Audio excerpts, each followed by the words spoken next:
Capítulo 11. Sobre las 9 clases de terreno. Conforme a las leyes de las operaciones militares, existen 9 clases de terreno.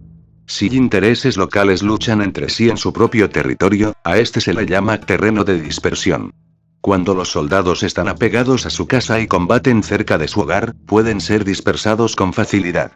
Cuando penetras en un territorio ajeno, pero no lo haces en profundidad, a este se le llama territorio ligero.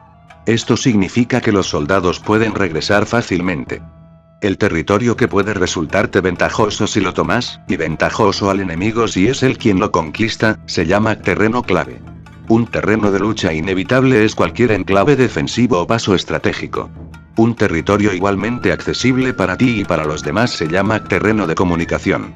El territorio que está rodeado por 3 territorios rivales y es el primero en proporcionar libre acceso a él a todo el mundo se llama terreno de intersección.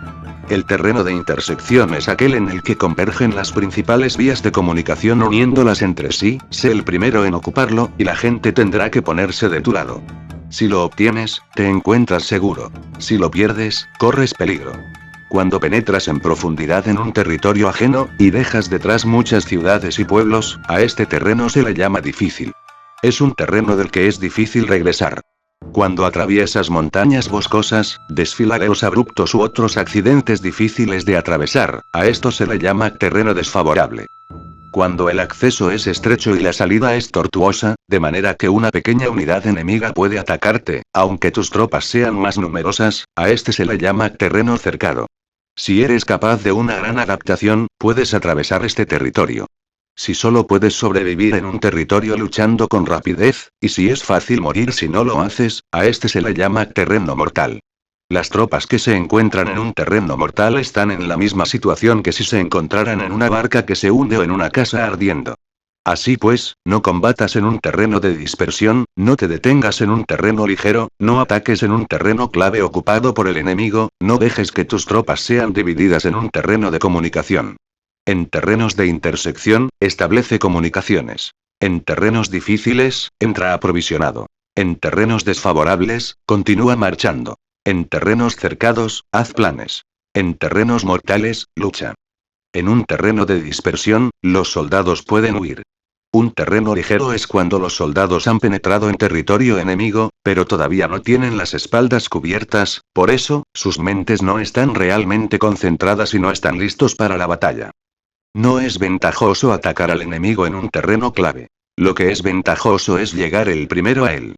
No debe permitirse que quede aislado el terreno de comunicación, para poder servirse de las rutas de suministros. En terrenos de intersección, estarás a salvo si estableces alianzas. Si las pierdes, te encontrarás en peligro.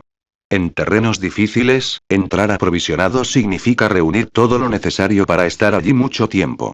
En terrenos desfavorables, ya que no puedes atrincherarte en ello, debes apresurarte a salir. En terrenos cercados, introduce tácticas sorpresivas. Si las tropas caen en un terreno mortal, todo el mundo luchará de manera espontánea. Por esto se dice, sitúa a las tropas en un terreno mortal y sobrevivirán.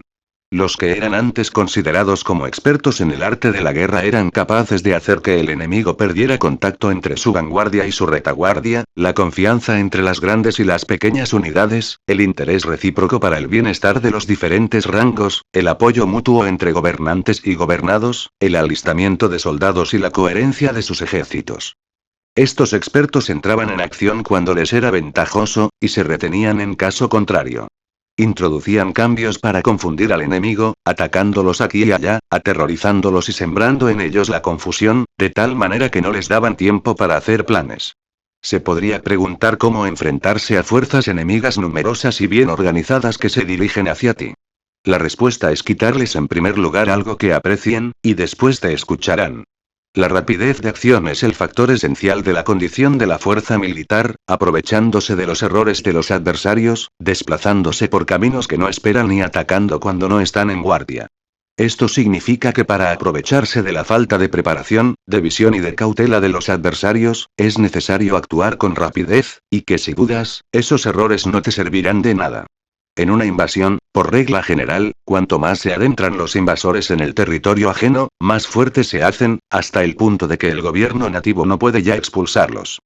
Escoge campos fértiles, y las tropas tendrán suficiente para comer. Cuida de su salud y evita el cansancio, consolida su energía, aumenta su fuerza. Que los movimientos de tus tropas y la preparación de tus planes sean insondables. Consolida la energía más entusiasta de tus tropas, ahorra las fuerzas sobrantes, mantén en secreto tus formaciones y tus planes, permaneciendo insondable para los enemigos, y espera a que se produzca un punto vulnerable para avanzar. Sitúa a tus tropas en un punto que no tenga salida, de manera que tengan que morir antes de poder escapar. Porque, ante la posibilidad de la muerte, ¿qué no estarán dispuestas a hacer? Los guerreros dan entonces lo mejor de sus fuerzas. Cuando se hallan ante un grave peligro, pierden el miedo.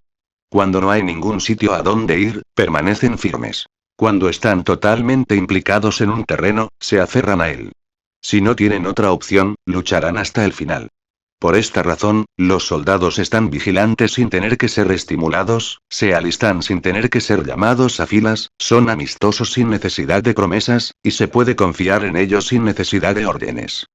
Esto significa que cuando los combatientes se encuentran en peligro de muerte, sea cual sea su rango, todos tienen el mismo objetivo, y, por lo tanto, están alertas sin necesidad de ser estimulados, tienen buena voluntad de manera espontánea y sin necesidad de recibir órdenes, y puede confiarse de manera natural en ellos sin promesas ni necesidad de jerarquía. Prohíbe los augurios para evitar las dudas, y los soldados nunca te abandonarán.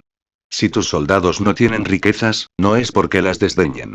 Si no tienen más longevidad, no es porque no quieran vivir más tiempo. El día en que se da la orden de marcha, los soldados lloran. Así pues, una operación militar preparada con pericia debe ser como una serpiente veloz que contraataca con su cola cuando alguien le ataca por la cabeza, contraataca con la cabeza cuando alguien le ataca por la cola y contraataca con cabeza y cola, cuando alguien le ataca por el medio. Esta imagen representa el método de una línea de batalla que responde velozmente cuando es atacada. Un manual de 8 formaciones clásicas de batalla dice, haz del frente la retaguardia, haz de la retaguardia el frente, con 4 cabezas y 8 colas.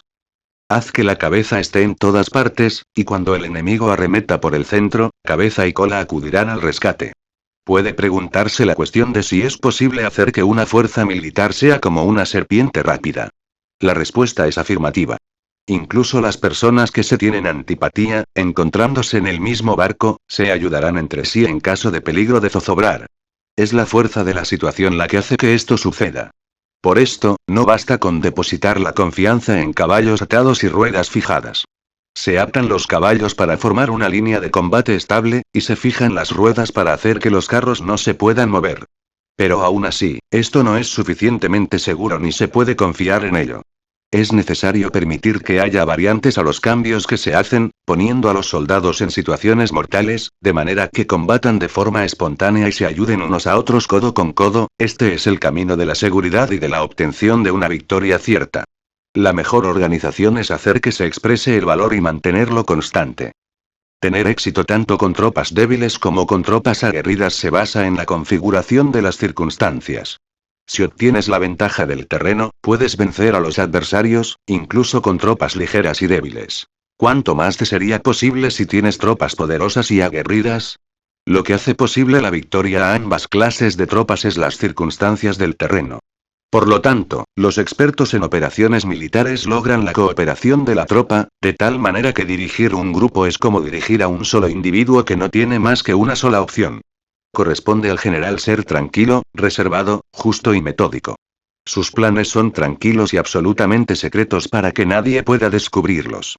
Su mando es justo y metódico, así que nadie se atreve a tomarlo a la ligera. Puede mantener a sus soldados sin información y en completa ignorancia de sus planes. Cambia sus acciones y revisa sus planes, de manera que nadie pueda reconocerlos. Cambia de lugar su emplazamiento y se desplaza por caminos sinuosos, de manera que nadie pueda anticiparse. Puedes ganar cuando nadie puede entender en ningún momento cuáles son tus intenciones. Dice un gran hombre, el principal engaño que se valora en las operaciones militares no se dirige solo a los enemigos, sino que empieza por las propias tropas, para hacer que le sigan a uno sin saber a dónde van. Cuando un general fija una meta a sus tropas, es como el que sube a un lugar elevado y después retira la escalera. Cuando un general se adentra muy en el interior del territorio enemigo, está poniendo a prueba todo su potencial. Ha hecho quemar las naves a sus tropas y destruir sus casas. Así las conduce como un rebaño y todos ignoran hacia dónde se encaminan. Incumbe a los generales reunir a los ejércitos y ponerlos en situaciones peligrosas. También han de examinar las adaptaciones a los diferentes terrenos, las ventajas de concentrarse o dispersarse, y las pautas de los sentimientos y situaciones humanas. Cuando se habla de ventajas y de desventajas de la concentración y de la dispersión, quiere decir que las pautas de los comportamientos humanos cambian según los diferentes tipos de terreno. En general, la pauta general de los invasores es unirse cuando están en el corazón del territorio enemigo, pero tienden a dispersarse cuando están en las franjas fronterizas. Cuando dejas tu territorio y atraviesas la frontera en una operación militar, te hallas en un terreno aislado. Cuando es accesible desde todos los puntos, es un terreno de comunicación. Cuando te adentras en profundidad, estás en un terreno difícil. Cuando penetras poco, estás en un terreno ligero.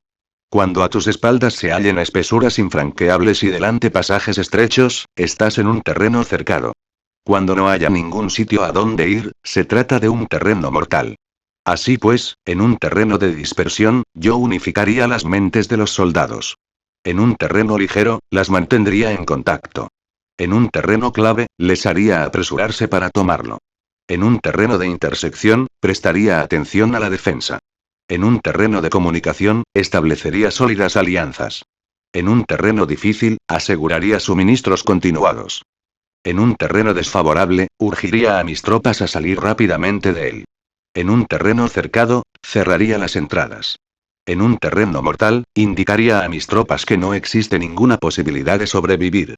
Por esto, la psicología de los soldados consiste en resistir cuando se ven rodeados, luchar cuando no se puede evitar, y obedecer en casos extremos. Hasta que los soldados no se ven rodeados, no tienen la determinación de resistir al enemigo hasta alcanzar la victoria. Cuando están desesperados, presentan una defensa unificada. Por ello, los que ignoran los planes enemigos no pueden preparar alianzas. Los que ignoran las circunstancias del terreno no pueden hacer maniobrar a sus fuerzas. Los que no utilizan guías locales no pueden aprovecharse del terreno. Los militares de un gobierno eficaz deben conocer todos estos factores. Cuando el ejército de un gobierno eficaz ataca un gran territorio, el pueblo no se puede unir. Cuando su poder sobrepasa a los adversarios, es imposible hacer alianzas.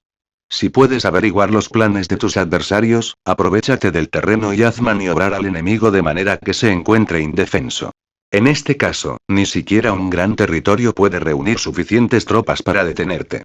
Por lo tanto, si no luchas por obtener alianzas, ni aumentas el poder de ningún país, pero extiendes tu influencia personal amenazando a los adversarios, todo ello hace que el país y las ciudades enemigas sean vulnerables. Otorga recompensas que no estén reguladas y da órdenes desacostumbradas. Considera la ventaja de otorgar recompensas que no tengan precedentes, observa cómo el enemigo hace promesas sin tener en cuenta los códigos establecidos. Maneja las tropas como si fueran una sola persona. Empléalas en tareas reales, pero no les hables. Motívalas con recompensas, pero no les comentes los perjuicios posibles. Emplea a tus soldados solo en combatir, sin comunicarles tu estrategia. Déjales conocer los beneficios que les esperan, pero no les hables de los daños potenciales. Si la verdad se filtra, tu estrategia puede hundirse. Si los soldados empiezan a preocuparse, se volverán vacilantes y temerosos. Colócalos en una situación de posible exterminio, y entonces lucharán para vivir. Ponles en peligro de muerte, y entonces sobrevivirán.